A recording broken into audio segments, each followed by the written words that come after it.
Shalom, salam sejahtera. Senang bisa berjumpa lagi dalam renungan hari ini. Mari kita berdoa sebelum kita membaca firman Tuhan. Kami datang kepadamu ya Tuhan dengan segala kerendahan hati. Kami mau membaca dan merenungkan firman. Kami berdoa supaya Roh Kudus menolong kami, sehingga kami dapat mengerti firman-Mu dengan baik. Dalam nama Yesus kami berdoa. Amin. Mari kita membaca Alkitab kita dari 1 Tesalonika 4 ayat 11 sampai 12. Dan anggaplah sebagai suatu kehormatan untuk hidup tenang, untuk mengurus persoalan-persoalan sendiri, dan bekerja dengan tangan, seperti yang telah kami pesankan kepadamu, sehingga kamu hidup sebagai orang-orang yang sopan di mata orang luar dan tidak bergantung pada mereka. Demikian 1 Tesalonika 4 ayat 11 sampai 12. Tema kita, lebih sungguh-sungguh dalam ketenangan. Saudara-saudara yang dikasihi Tuhan, di tengah berbagai gejolak kehidupan, menghadapi berbagai peristiwa, maka banyak orang yang hidupnya gelisah, tidak tenang, sampai sulit untuk tidur. Mendengar berbagai pengajaran yang berkembang, maka bisa terjadi banyak orang yang mengalami kebingungan. Itu juga kondisi yang dialami oleh jemaat mula-mula, jemaat di Tesalonika. Oleh karena berbagai kesusahan, maka bisa terjadi kegoncangan iman. Kalau kita bandingkan dalam 1 Tesalonika 3 ayat yang keempat, kita melihat di sana bahwa terjadi kegoncangan. Itu sebabnya Rasul Paulus menasihati mereka supaya tetap tenang, tidak goyah dalam iman, khususnya berkaitan dengan pengajaran tentang kedatangan Kristus kembali, atau disebut dengan istilah eskatologi. Nah, bagaimana kita menjalani kehidupan yang tenang? Pertama, hidup tenang merupakan suatu kondisi yang siap menghadapi segala situasi, apapun yang terjadi. Ketenangan berkaitan dengan hati yang dikuasai atau dipenuhi damai sejahtera.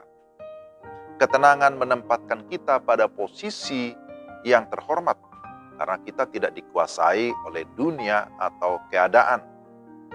Tetapi sebaliknya, kita mampu menguasai keadaan. Kapan kita mengalami ketenangan? Ketika kita hidup dalam persekutuan yang intim dengan Tuhan dan senantiasa hidup dalam kebenaran firman-Nya. Bahwa di mana ada kebenaran, di situ akan ada damai sejahtera. Dan yang kedua, hidup tenang yang dimaksud bukan berarti pasif atau tidak berbuat apa-apa. Akan tetapi, aktif melakukan tugas dan tanggung jawab masing-masing. Dalam ayat 11 disebutkan, mengurus persoalan-persoalan sendiri dan bekerja dengan tangan dan melakukannya dengan rajin. Artinya, kita tidak boleh sibuk mengurus atau mencampuri urusan orang lain. Jangan suka usil, apalagi malas melakukan sesuatu, malas bekerja. Itu bukan sikap orang Kristen. Sikap orang percaya dalam menantikan kedatangan Kristus kembali haruslah aktif bekerja atau melayani sesuai dengan bidang atau talenta yang Tuhan percayakan kepada masing-masing kita. Tidak menganggap remeh atau menganggap rendah setiap talenta yang Tuhan berikan, tetapi kita mempergunakannya dengan baik untuk memuliakan Tuhan.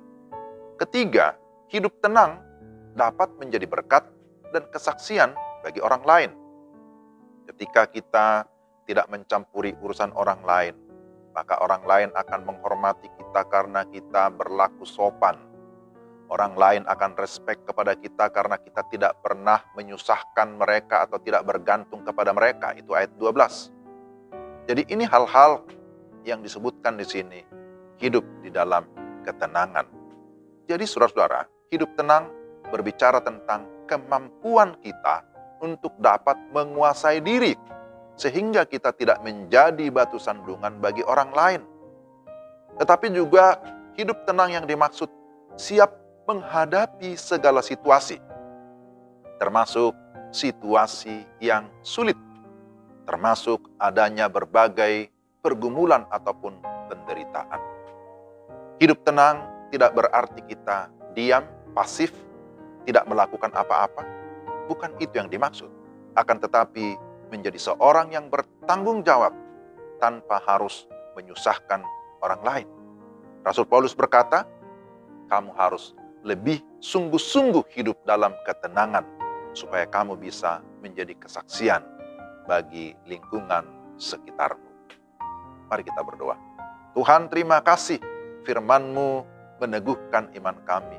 Firman-Mu menguatkan kami supaya sekalipun kami berada dalam berbagai kesulitan, dalam berbagai persoalan, tantangan, tapi kami mampu menguasai diri supaya kami tetap dapat tenang. Tenang di dalam melakukan hal-hal yang berkenan kepadamu. Tenang di dalam berpikir sesuai dengan apa yang Tuhan mau. Sehingga dengan demikian kami tidak menjadi batu sandungan, tapi kami tetap menjadi berkat, menjadi saksi dimanapun kami berada. Dalam nama Yesus kami berdoa. Amin. Terima kasih, saudara-saudara, untuk kesetiaan saudara mendengarkan firman Tuhan. Tuhan memberkati kita sekalian. Salam.